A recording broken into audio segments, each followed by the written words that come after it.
The views and opinions expressed on this program do not reflect the company, owners, management, staff, clients, or partners.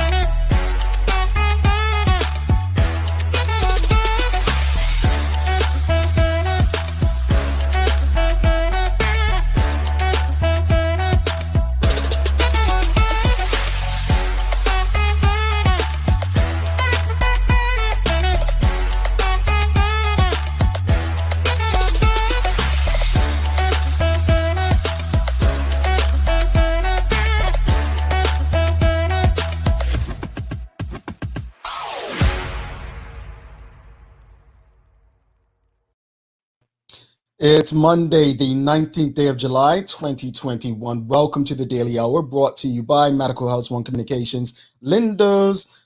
I'm Jamal Hartman. She's Michaela Ian, and Leanna Lambert will be with us in a bit with the latest in her news break. Kales, how was your weekend? It was good. I like to relax on the weekend.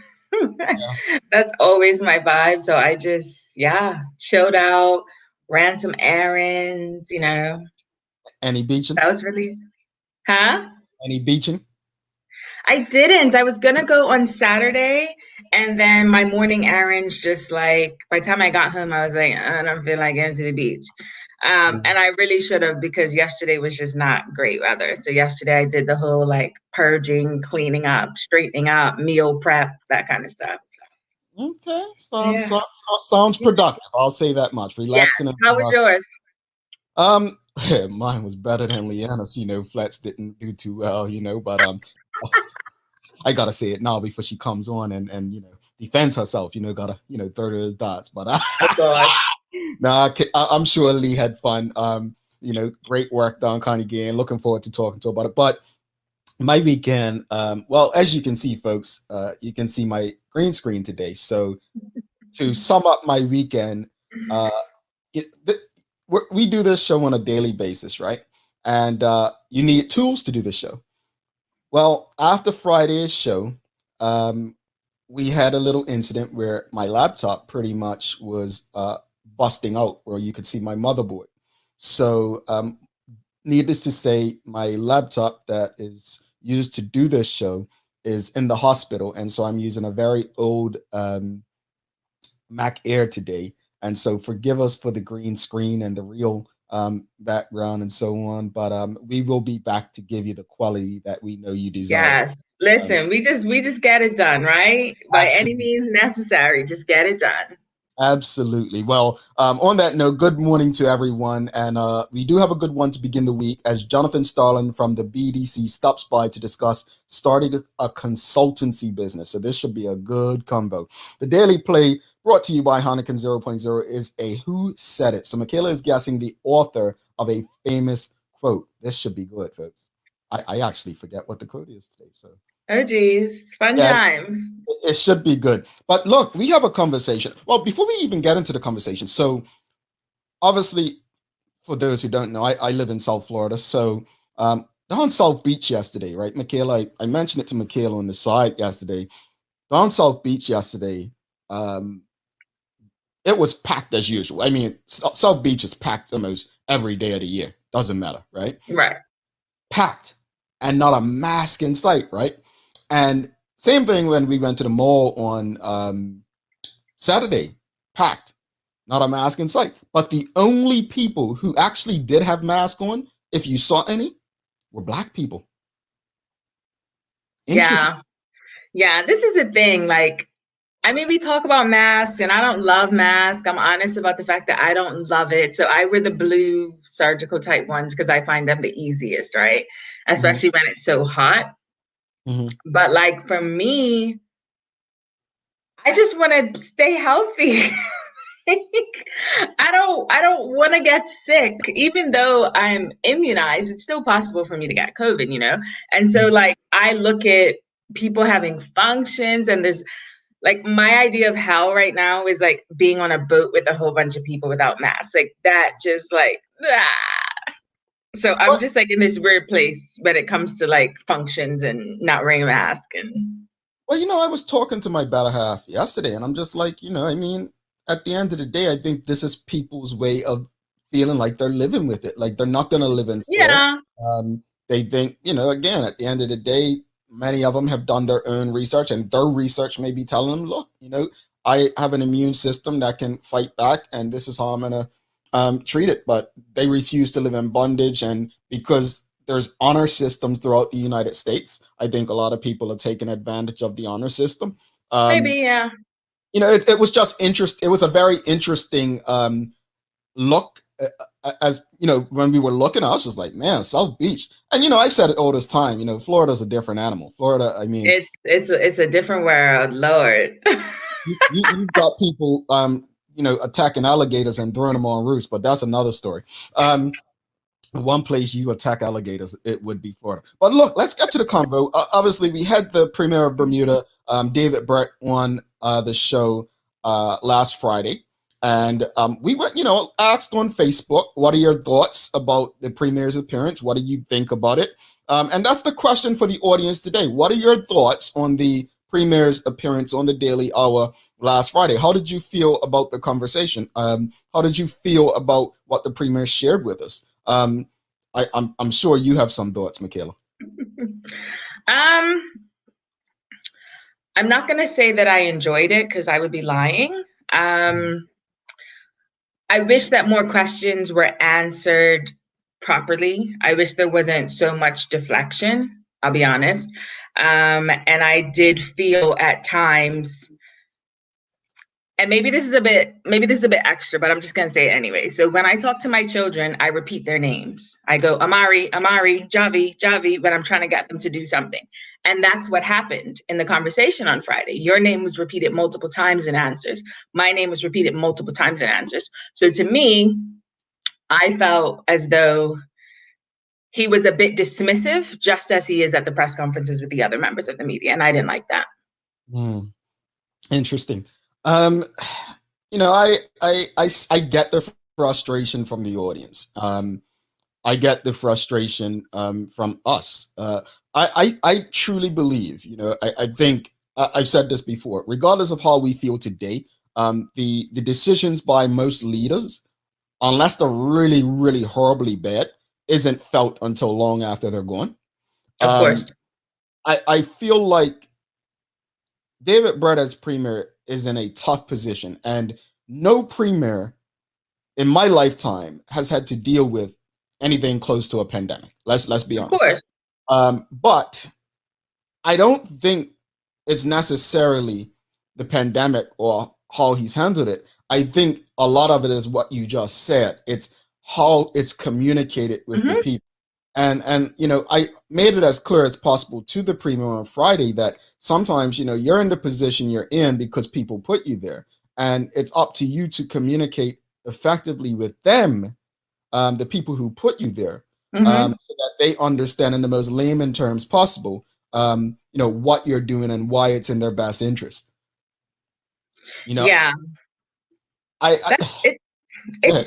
It's just tricky. I mean, I won't say that I didn't expect a dismissive vibe because I did, but I guess, I don't know. I guess because we focus on conversations, we're not like, answering questions after a press conference. So I didn't expect that same type of vibe, if that makes sense. I expected it to be more of a carefree conversation, and we didn't get that. You know what I mean? But I appreciate the fact that the Premier works hard. As he said on the show, he's always working. I get that. It's not a job that I would want. I'm sure many people would not want the job. So thank you to Premier Brett for coming on the show. Thank you for giving us that hour and change. We appreciate it. I just, I look forward to maybe doing it again and it being less, dismissive. Yeah, and I think we've seen the Premier in conversations with the media over the last year, and I want to share something. I hope that I can share it publicly. I want to share something, and folks, don't worry, we're still going to give away this week. Some giveaways based on last week, the whole no alcohol, and I'm rewarding you for the Instagram, what you love to do in Bermuda that doesn't include alcohol. Stay tuned this week. We'll be giving away some things, but we got a message on Facebook, right? And I'm not sure how to navigate Facebook. It's different from how it used to be. Look, Michaela knows I'm not a social media person, despite what you all think. But we got this message. Here it goes. I'm going to quote. It came from an audience member on Friday, immediately following the show. Quote, I think you guys answered the question about how the premier could have a better relationship with the media in which your show today went. Respect was evidenced on both sides. You asked questions for which you truly wanted answers, as opposed to asking questions for which you just wanted to score points with the audience. Michaela, your quote at the end was topical, as this is indeed a hard climb, and prayerfully, the view will be better when we get to the top of this mountain that we are climbing, end quote. That came from someone in the audience. Now, let me be clear. I don't think either Michaela, myself, Leanna, Sherry, Larry, any of us do this to score points. We do it because we genuinely have questions that we'd like answers to. We do this because this is, we're having conversations. I don't like to use the term interview because interviews, in my opinion, are interrogations. They come up, it's an archaic word in media, and it makes it seem like the other person may feel like they're being interrogated. What we try to do is bring them into a conversation with an audience and engage an audience so that they can feel comfortable. And so it's not this, okay, we're up against you kind of thing. We want to make people comfortable. With the premier, I know some people said that, he wasn't answering questions. I would disagree. I think he was answering questions. He just was not answering in the manner that many of us would have liked him to answer. He definitely answered the questions. He was well prepared. He had his notes. He was happy to refer to his notes. And I appreciate, as a former journalist, I appreciate when someone is well prepared for the conversation. So he definitely did answer the questions. It just might not have been in a way in which we or the audience wanted the answers to be. Yeah, indeed. Carla John says he did not look like he wanted to be there. Well, I mean, let's be honest. The one place most politicians don't want to be is in conversations with the media. Let's be honest. I don't think he's alone in that. Some may have big egos and want to be, but especially when you're under the fire like the premier currently is with COVID. I can't blame him. Richard Augustus, Michaela. Analytical and critical thinking will produce best approaches for the thinker regarding the crisis. Parentheses, love the Daily Hour. We love you too. Thank you. We love you too, Richard. Deb Ford says his body language and attitude said it all. Faith DeRosa, guilt. It is dismissive or guarded, as everything said and recorded come back to bite you in the end. Don't I know that? They bring it to me all the time, yo. The thing about that is it's not about being guarded. When you are a public figure, you're expected to be able to be charismatic in an interview. That's just it's media coaching. Like, I do media coaching. I help people be great on camera. So you've got to be able to do this as a public figure, as a politician. Otherwise you come across as defensive, which is never a good look. Agreed. Sean Smith, Kales. He may have felt that this was going to be a hostile environment. I'm not hostile.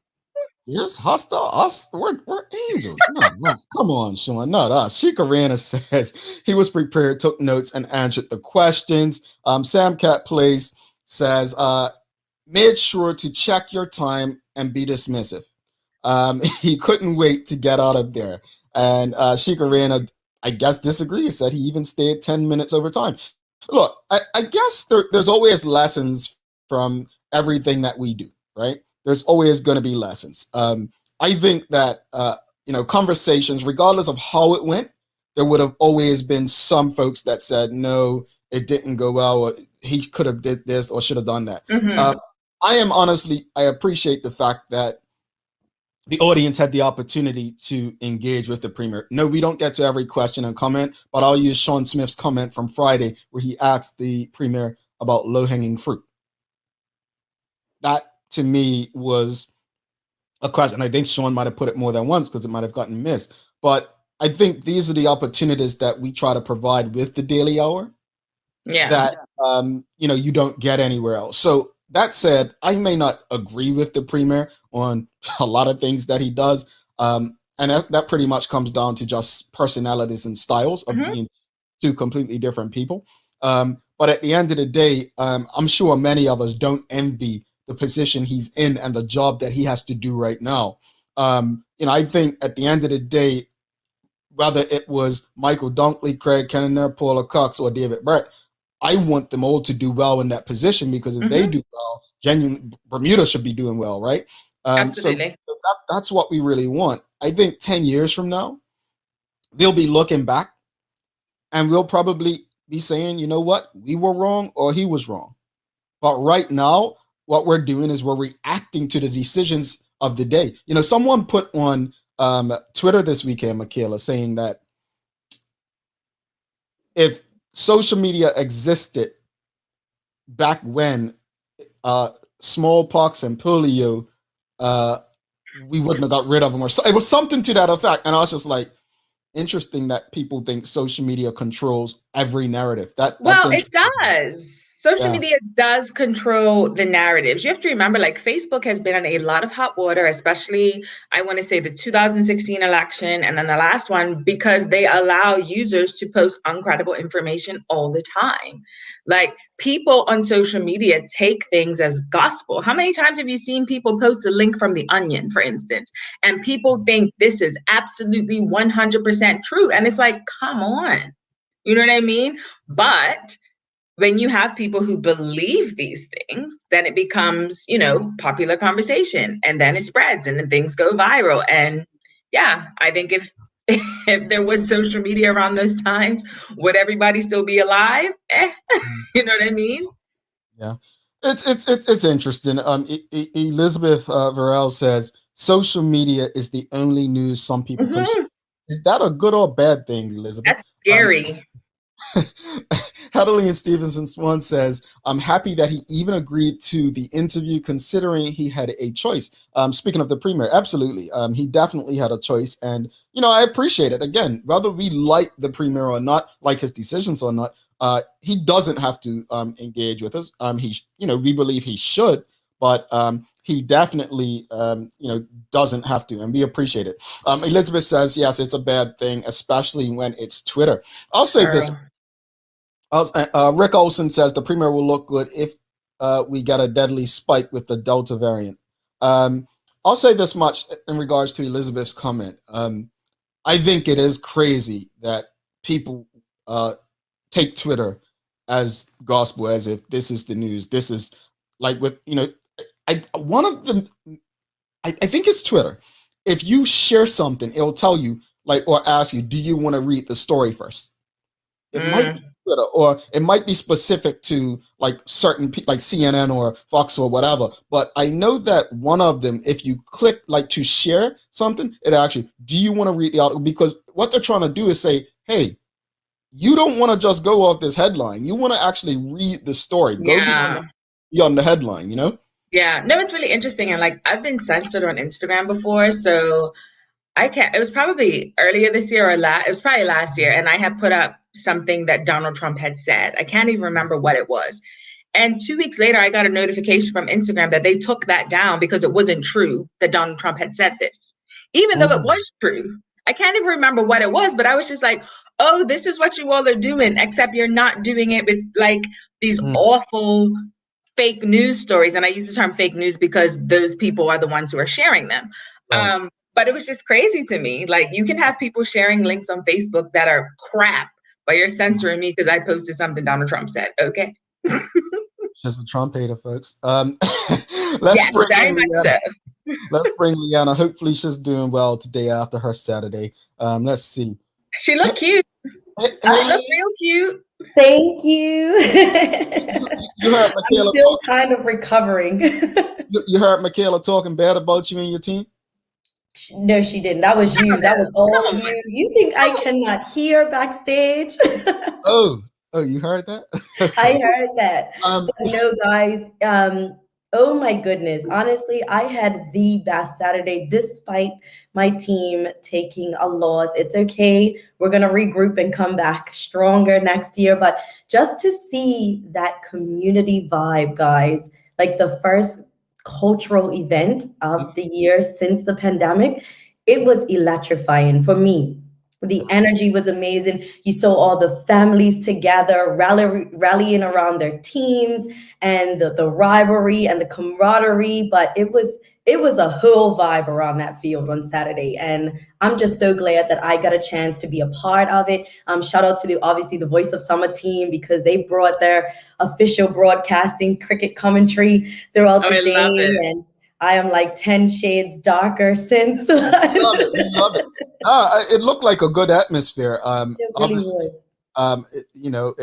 it's good to have one of Bermuda's cultural events of the summer back. Mm-hmm. There was no Coney last year. There was no cock match last year. So it looked like a good field. People enjoying the camps, and I'm happy that you got to be a part of it. When is the next Coney game? Like August 14th, Saturday, August 14th. But I want to say shout out to the Bayless Bay Cricket Club and the ECCA, because they did an amazing job at ensuring the safety of its patrons that were down there on Saturday. It was a swift process that what I had seen, with me having to showcase my my safe key and being able to enter the club. I just feel like it was a wonderful experience, and I'm glad that we got a chance to see that. Well, I think I might have to slip in on the 14th. Catch a Might little. have to. You You might need to have get a safe to. key. You need a safe key. You just need a safe key. Yeah, mine expired. I didn't even know. Oh gosh. Oh. See, Actually, Jamal, that's actually the perfect time to come. My birthday is the next day, so. I'm 50. All right, no, it's a party. It's a party. Well, in South Florida, they don't know what a safe key is, so I'll have to negotiate my way. Look, tell them, look, man, come on now, brother, I'm good, but how long does a safe key last? Anybody know? A month, I think. I think it's a month for vaccinated. For vaccinated persons, it's a month. Yeah. For unvaccinated, you just have to. They require you have I think it's 2 days, 48 hours negative test result. So. Well, look, either I go or somebody runs in and gets me some conch stew, and then we just keep going. But anyway, Lee, over to you.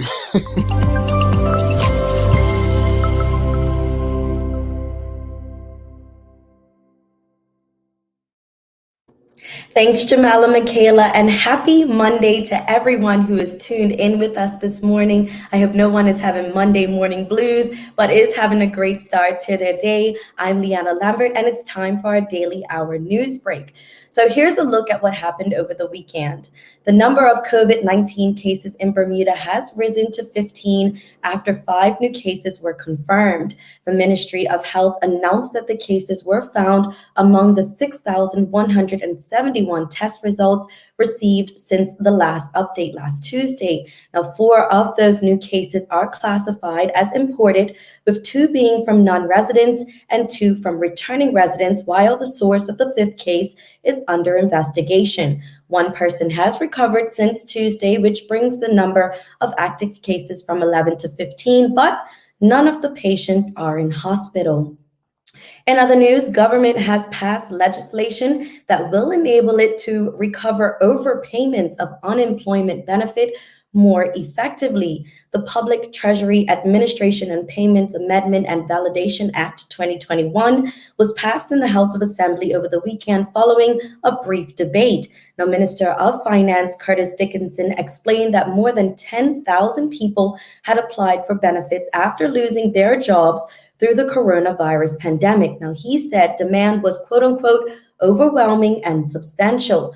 Around 2,500 people were overpaid because when they returned to work, they failed to notify government immediately. Now, he said the amendments will enable government to get back the funds by deducting them from future benefits payments rather than going to court.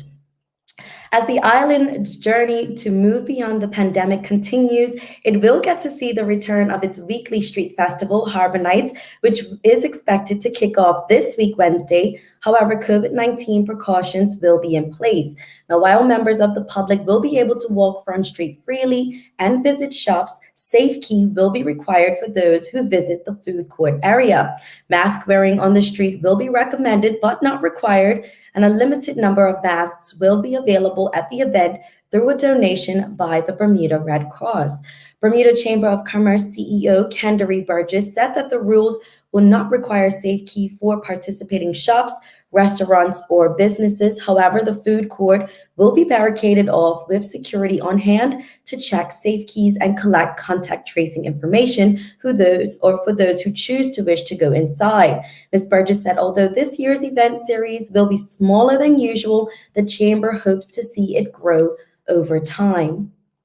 And Dara Alizé has been announced as Bermuda's flag bearer for the opening ceremony at the Tokyo Olympics, which is set to take place later this month. The rower, who is making his Olympic debut, is part of Bermuda's two-member team, along with triathlete Flora Duffy. Meanwhile, the St. David's Cricket Club were victorious in the first round of the Eastern County Club competition over the weekend against the mighty Flats Victoria Club at the Seabreeze Oval at Bailey's Bay Cricket Club, winning the match by 179 runs. For today's weather, we have a high near 84 and a low near 78 degrees. We will see sunny periods with a few showers around and a chance of early thunder. Mainly dry weather continues under the Bermuda Azores high pressure ridge. Nevertheless, bands of low-level convergence will linger early today and then return later this week, bringing showery periods and distant rumbles of thunder. A gradual increase in the southwesterly wind will maintain the warm and humid regime. That's all for our daily hour news break. Let's head back to Jamel and Michaela in the studio for today's Daily Focus. Alrighty, thanks so much, Lee. And again, apologies about your mighty Flats Victoria, but hey, you know what they say in sports. There's always next year. It's always next year, but my team, they showed up and they showed out for that first beginning of the game. It kind of went downhill, but it's okay. It's okay. Pink and green all the way. And look, I've got green and back of me representing today, not by choice. Thank you. Have a great one, Lee. Enjoy your day. See you tomorrow. You guys as well. Bye, guys. Lovely. If you're having a bad day, folks, she will make it better. She will make it better. Have you ever heard someone, even when, she's got the news, right? And, sometimes the news can be so depressing, but she can really change your mood about it. She's just an awesome person, brilliant person, and I love to have her part of the team. Lovely. Absolutely. Let's take a quick break. We're going to come back. We have Jonathan Starling in the building. Haven't seen Mr. Starling much over the last few years, but he's been doing some things over at the BEDC. So don't go anywhere. If you have any comments or questions, folks, get them ready. We intend to share them and engage with Mr. Starling as much as possible. Stick with us. Mom's celebrating her 70th birthday next month. Have you noticed her age is catching up with her? Yeah. Plus, she's having a hard time getting up and around like she's used to. I would sure hate to see her fall. At Medical House Limited, we can help make life situations easier. We have electric beds, motorized scooters, bath stools, walkers, you name it. Mom's been real good to us. We'll get her birthday and Christmas gifts from Medical House.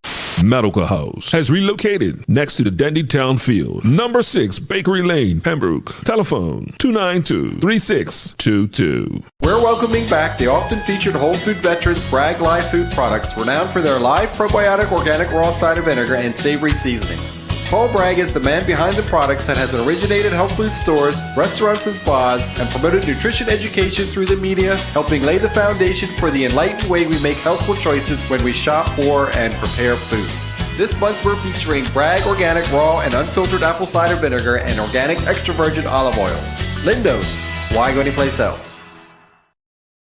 All right, welcome back to the big show. She's Michaela Ian. I'm Jamel Hartman. It's the Daily Hour, brought to you by Medical House One Communications, Lindo's, and our friends over at Channel 82, where you can stream this and many other locally produced shows as well.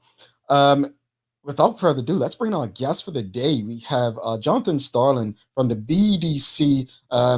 As you know, one Monday a month, we dedicate it to the Bermuda Economic Development Corporation. And I think it's been so helpful, the information that they've been able to come on and discuss, and looking forward to another helpful conversation with Mr. Starling. So if you haven't already, make sure you share the link, because these conversations are so important. Good morning, sir. Welcome to the show. How are you?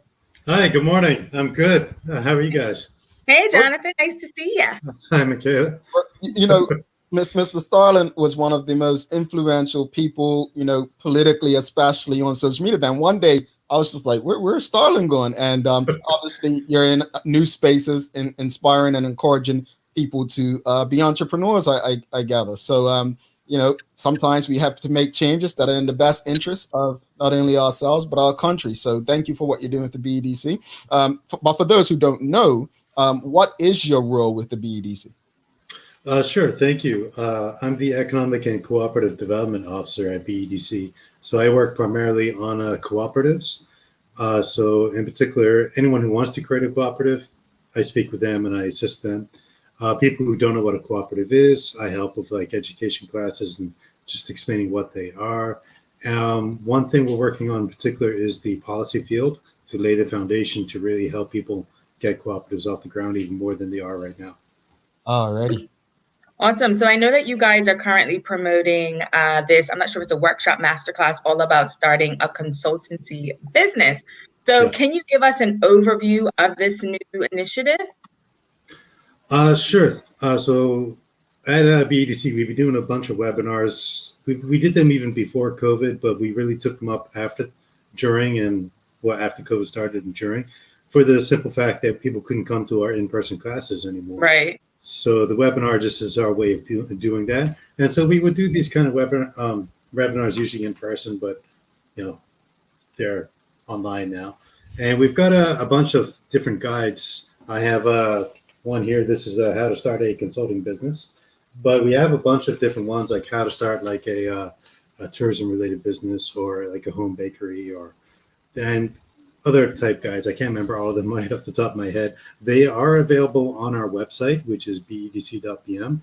But if you come to BEDC offices, we are closed for public at the moment, but outside our offices, in like our lobby, we've got this stand where you can pick up hard copies of these and other documents. So if you're interested in learning more, please check our website or come pick up a hard copy. Okay.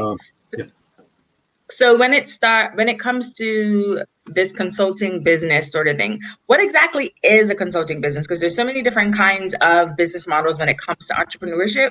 What does this look like? Yeah, so a consulting business is, this is what it says on the tin, is a business which offers consulting services. But consulting services can cover a variety area of fields.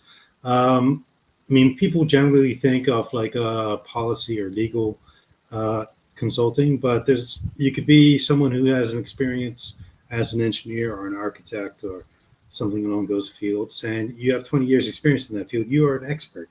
You can offer your services in a consulting services as a result. So don't limit yourself. Pretty much any field you can be an expert in and offer your consulting expertise as a result. Well, I want to jump in real quickly, because growing up, I always wondered what a consultant was, because I would work summer jobs at different insurance companies or whatnot. And they would also say, oh, that person's a consultant. And I was like, what's a consultant? As I've grown older, and I'm going to use Michaela since she's my partner here, is Michaela, in my opinion, she's a consultant when it comes to being on camera. Like, she consults people. That's her career. And so I started to think, well, if you have an expertise in a specific area, and I actually just had this conversation with a friend of mine last week, he's an IT guy. And I said, anyone who has a specialized skill set should be signing up to the BEDC or doing like learning on how they can be a consultant. Like, I think the idea that as you just said, Mr. Starling, as it relates to, you used to think legal or some specialized engineering, I think consulting has really opened up. And the way the world's going, with so many jobs pretty much disappearing, I think it's time for people to really consider not consultancy just as a career, but as a side thing that can turn into a career if that day should come. they are no longer employed. So I think the opportunities as a consultant are endless based on just the little information we've discussed so far. Yeah, I agree. And Michaela, as you said, is an expert consultant, and I wish I had taken her classes. I took some notes from your earlier thing. I'm gonna try not to be defensive and be great on camera. So I might totally still work with me. there's plenty of opportunity. I look forward to it. But yeah, I mean, a consultant, as you said, is anyone who provides unique expertise in any field, and yeah, as we've seen, especially with COVID, a lot of people have been at home, working from home if it's possible, and some of them have explored getting side jobs. This is something that they've been doing as a hobby. Maybe they've been providing expertise or policy analysis, whatever, to a local charity, and they've been thinking to me, maybe this is something that I could take off and add to my existing career, or start developing now while I still have my full-time job, and then I can launch it as a full-time job later. And that's what this webinar is all about, to help you learn how you can do that. No, absolutely. And the thing about consultancy work is that a lot of times, especially now, more companies are outsourcing this sort of work because it's kind of cheaper to hire maybe a PR consultant. I used to be a PR consultant. So it may be cheaper to hire a PR consultant than it is to hire someone to fill a role in-house and pay them all the benefits. So that's also considered.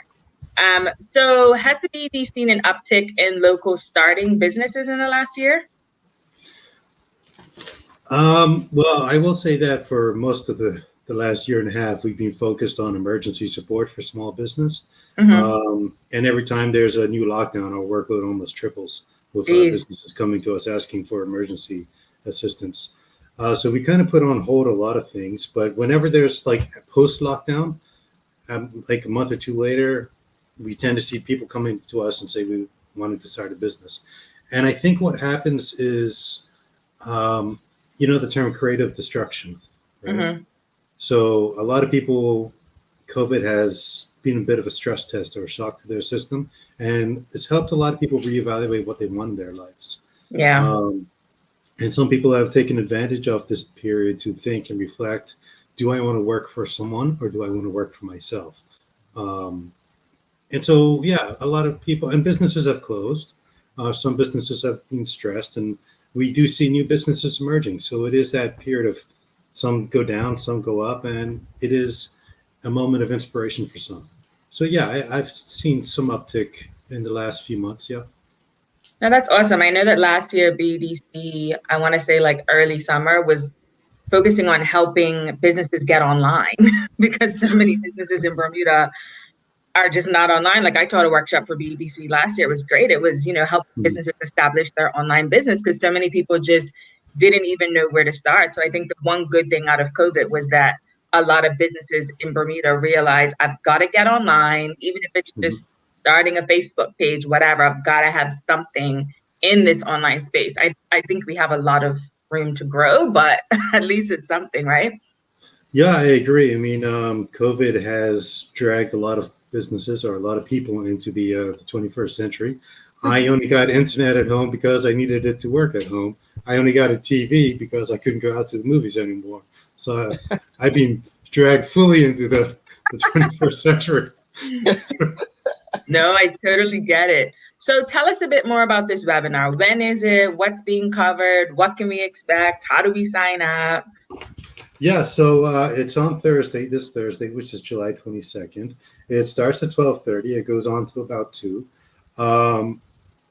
It's going to, you can sign up on our website, BDC.bm, and you'll see when you go to that website, the main screen kind of has like a slide deck. And on one of those slide decks is the information about the webinar, and you can sign up from there. I know one of my colleagues is watching, and they access the info at bdc.bm web email, so they're probably going to be upset with me sending them a lot of emails. But if you have any trouble, email info at bdc.bm. They can direct you to the actual link as well. It's going to feature me giving a presentation. I've kind of taken this how to start a consulting business how-to guide that we have, and I've kind of converted that into a PowerPoint. So I'm going to go over it step by step. And in addition to that, I have 3 awesome guest speakers who have experience as offering consulting services, and they're going to give some of their experience starting a business and running it. And it's also an opportunity for them to kind of pitch their businesses as well. Of course. Yeah. We have Joyce Hayward, who has Fusion for Business. She's like a business consultant. So if you are wanting to start a business and you don't want to come to BEDC, you can go to Joyce. And she can also offer services beyond what we do. Then we have Crystal Clay, who her consulting company is Olive Branch Consulting. And then we have a new business consulting business by Monique Lister, Thrive Legal Solutions. I'm not a learning person, so I trip over words. Forgive me. No worries. No, I know Monique. She was in my cohort in Ignite. She's awesome. She is. All of them are. Real quickly, audience, if you have any, I want to know in the audience, we have a lot of career people that watch this show. We have accountants. We have psychologists. We have entrepreneurs. We have entrepreneurs. We have salespeople. We have CEOs. We have social workers, right? I want to know from the audience, are any of you doing consulting on the side? Because if you have any of the careers I mentioned, you have teachers, right? And we had Dr. Gina Taco on recently, who's beginning a business, a coaching business. Coaching business. That is consulting, from to a point, right? So, audience, I just want to know: are you doing any consulting? Have you thought about doing it? And is it something that you would consider if you had time? I'd love to hear from them. Sorry about that, Kales. Go ahead. Oh, no worries. I just wondered, Jonathan, aside from this webinar that's coming up on Thursday, what else does the BEDC have in the pipeline? What's coming? My marketing department's going to kick my butt later. They're going to accuse me of not paying attention. We have a lot of webinars coming up. I do know that.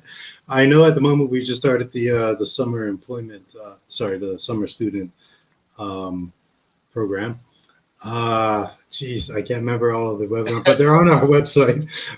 My phone's gonna buzz in a second telling me all the No worries. You can blame it on me. Blame it all on me. Tell Jamila it's my fault. You know what, Starling? Michaela wouldn't be being Michaela if she didn't put you on the spot like that. This is a well-to-do journalist. I'm trying not to be defensive. You're not. I'm not deflecting. Well, no, I think and that's a good thing. The BEDC always has a lot going on. Obviously, folks, just go to their website, bedc.bm, to see what's going on. I love the ideas of starting a consulting business. Last year, before the Daily Hour actually began, it was Dr. David Chapman, known as David Roots on Facebook, that really inspired the movement and the software. And he put me on to someone else who also, because he would send me people to listen to kind of develop this entrepreneurial mindset. And one particular person was Paul Carrick-Brunson. And I want to say that he said, correct me if I'm wrong, anyone who's followed Paul Carrick-Brunson, that 70% of jobs will be freelance in the next 5 to 10 years. It was something to that amount. I could be off. But when he said that, it got me thinking, wow, we all should be preparing somewhat to be consultants in some respect. Yeah. And that goes back to what Jonathan said a little while ago. People are really considering, do I actually want to work for someone, or would I prefer to take my skills and become a consultant or start an online business or whatever it is? Because I think we've all kind of got a massive taste of freedom over the last year and so, and so I love this idea. I think this webinar is going to be fantastic because I think that so many of us have these skills that we could be starting these businesses and honestly making a lot of money because it's lucrative when done right. Yeah. Let's go to some comments. We have quite a few. Michelle White, Michaela. Yes, I left full-time employment January 2020. Executemps Limited offers immigration, particularly work permit consultations. Working as a consultant has kept me working through the impact of COVID. That's incredible, Michelle. Congratulations. Yeah, congrats on that. That's good. Carla John says, I think more and more about being a consultant, especially now that I can work from home. Well, Jonathan, speak about the benefits of what consultancy is. She just mentioned working from home. Before, I think maybe it was a status thing, but people thought that to earn an actual business, not self-employment, but earn a business with employees, they had to have an office and this big space. Speak about the benefits of consultancy in terms of working from home and the spaces that we can now work in. Yeah, sure. So, I mean, there's always pros and cons to everything, right? So, we're starting your own business, being your own boss, as it liberates you. You don't necessarily need an office. It depends on your type of business that you're doing. Some consultants, they just need a computer, internet, and maybe a business card. That's it. Of course, the con of that is it's very easy to go to work when it's a 9 to 5, and your boss tells you what to do. You don't need to think; you just execute. So that is the con. You have to be very self-disciplined and motivated to make it work. But as you said, you're liberated. You can choose what you want to do. You can choose your clients. You can choose how to do a lot of work or as little work as you want. You can do it from anywhere. You can sit off in a cafe all day and do your business from there if you want, right? So there is a lot of opportunities. No, I love that. I love that. One of the things that, one of the best tips that I got was make sure that you're not working in your bed, for instance, or working on your couch. Make sure you have a dedicated setup. So when you're done for the day, you can close your laptop, walk away, and then go and do whatever it is. And that tip was like, wow, for me. That's when I realized, okay, yes. Do not take work to bed, folks. No. And I will say the COVID working from home has been a challenge for a lot of people because of that. I mean, I've set up my office here working remotely. My bed's right behind me. So it is hard to have that break between work and home. I mean, what I personally do, I catch the bus to work. I believe in public transport. So in the morning, I haven't done it yet, but I normally start by getting dressed, showered. I walk to the bus stop with a cup of coffee and I walk back. And at the end of the day, I do kind of the same thing. And it's just how I bookend my day. And if you're a consultant working from home, I would recommend you do that as well. So you have that kind of sense of closure almost. Yeah. That's interesting. We have a lot of comments and questions. Let's get through them. Shaz Wolf is asking, is consulting and influencer the same thing? No. I wouldn't say so. Should I explain what an influencer? Go ahead. Please. No, I was going to explain. So being a consultant is taking a skill that you have. So for instance, I used to work in marketing and communications. I could decide to take my skills in marketing and communications and offer them to other businesses for a fee. I could work with other businesses on their marketing and communications. Being an influencer means and this will happen, I am the spokesperson for a rosé company, and I post content on my social media channels and my blog about this product, and I get paid for it. So that's the difference. You don't necessarily need skills to be an influencer. Yeah. But I will say absolutely. Being an influencer, you can become a consultant who teaches people how to be an influencer. A lot of influencers have actually started coaching businesses online based on how to be an influencer. Absolutely. And you can even become a consultant on social media marketing strategies. So So an influencer is not necessarily a consultant, but an influencer can become one. Can That's be the way I would say. They are not interchangeable. Derek K is asking, are there any co-working spaces on island that consultants can use, especially if they do not have an office? There were a few that came up before COVID. I don't know how they are at the moment, but there was one on Queen Street near the library and another one just above Devil's Isle on Burnaby. I forget their names right now. I think one was called The Hub and one was called like 10. But there have been. I just don't know where they are now. Right. There is a space above the Ignite Hub in the old Argus building. They do have a co-working space. I can't remember how much it costs, but it is not expensive.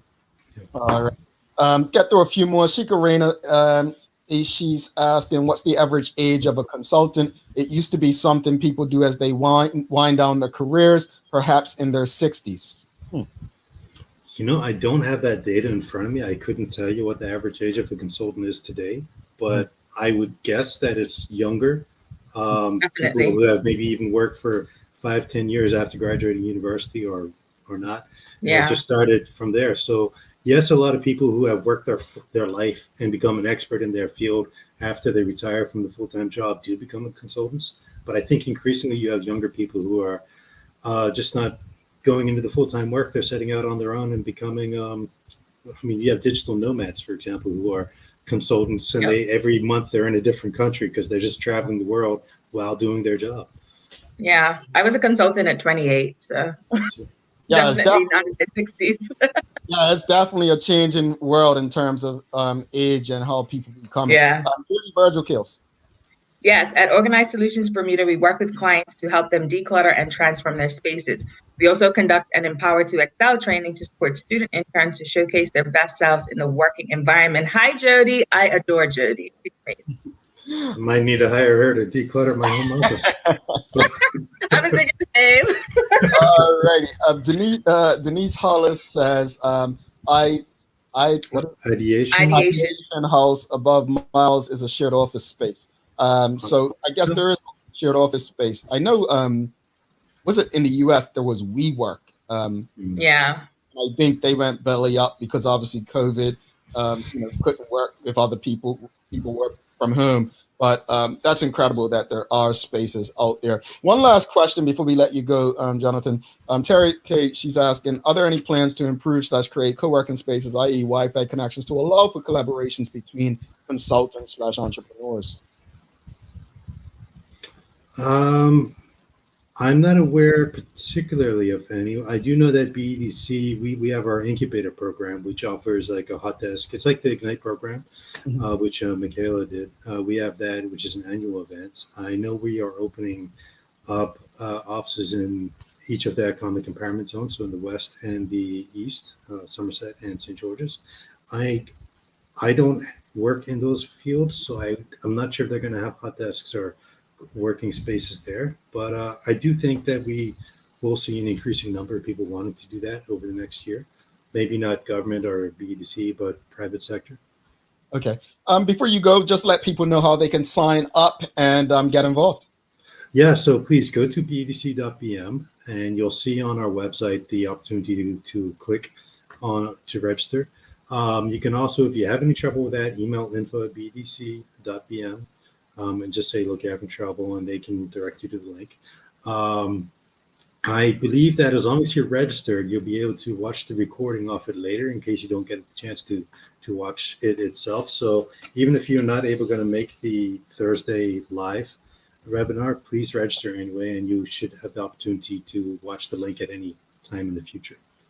Alrighty. Jonathan Starling from the Bermuda Economic Development Corporation, a great partner of ours. Thank you so much for what you all do. Hopefully everyone, I'm not saying a lot of people, everyone signs up because there are consultancy opportunities for all of us. All of us have skill sets. Like I said, we have an audience. I'm very proud of the audience that we have of working career people. And so hopefully they can take advantage of this and see, one of the things I say, no matter how much formal education you have or work experience, there's always something that you don't know and things that you learn. So thank you, Jonathan, and to everyone at the Bermuda Economic Development Corporation, and all the best with this latest webinar that you're putting on. Have a great day. Thank you. Thank you for having me. No problem. Thank you, Jonathan. Bye. Bye-bye. Alrighty. Someone's asking for the link. We will do, what I'll do is we can share. It's BDC.bm. I'll just share it there. We can put it in the comments. So BDC.bm, just go there for more information, or give them a call. We're going to take a quick break. Do not go anywhere. You know how this works now, folks. If you guess the answer before Michaela, you get a prize. Now, Ain't gonna happen. Ain't gonna happen. It's really tough to beat, though, folks. We'll be right back. We'll be right back.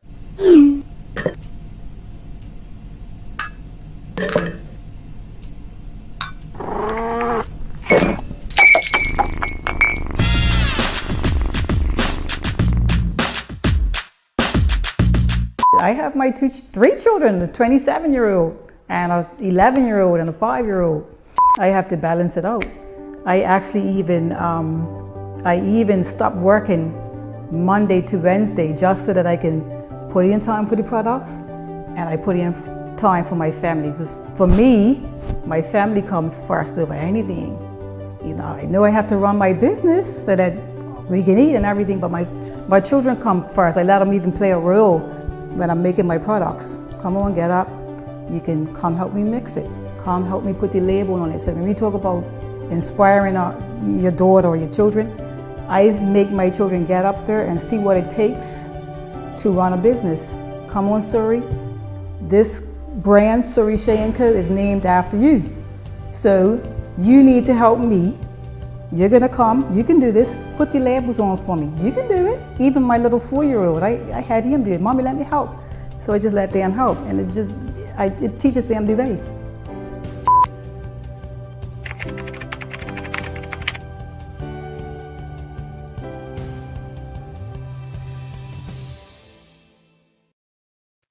All right. Thanks again to Jonathan Starling and all of those at the Bermuda Economic Development Corporation.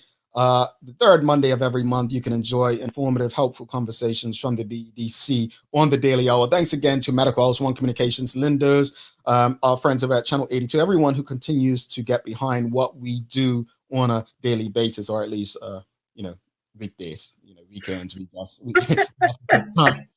so appreciate you all. If you all enjoyed the conversation with Mr. Starling today, found the information helpful, you know what to do. Give us a thumbs up, a love, a like. I want to just share something with you. So we will be phasing out the also social medium where we share the show. So we're not going to say much more on that, but we will be phasing out to make sure that we're on as specific mediums for the show. So just want to put that in the back of your head. But it's time for the Daily Play, brought to you by Heineken 0.0. Great taste, no alcohol. Time for Michaela to guess the author of this famous quote. Michaela, are you ready? I'm ready. All right. Quote: if people cannot trust their government to do the job for which it exists, to protect them and to promote their common welfare, all else is lost. End quote. Need a hint? A little hint. All right. She needs a little hint, folks. First hint is it's a politician.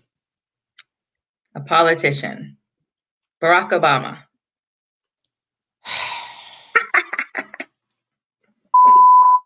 Oops, wrong one. The thing is, as you were saying it, I'm pretty sure this is Barack Obama. But then I didn't want to get it. I don't like to get the answer wrong. So yeah, need a little hint. Thank you. Thank you so much. Yes, it was Barack Obama. Barack Obama said, if the people cannot trust their government to do the job for which it exists, to protect them and to promote their common welfare, all else is lost. End quote. Yep, that's a great quote. It pretty much sums up a lot. A lot. All righty. Well, what are your thoughts on today's episode? Let me just say, the idea of consulting, I've been pretty lazy. I've been asked to do a lot of stuff. I wouldn't say it's lazy. At the end of the day, you don't want to do too much. You don't want to overpromise and underdeliver. I can help where I can help, but to commit to certain things is pretty tough for me. Agree. What are your thoughts being in that space? I think that I'm a big proponent of entrepreneurship. I believe that everyone has a right to become wealthy, right? And I think that as a Black woman, the path to wealth is entrepreneurship.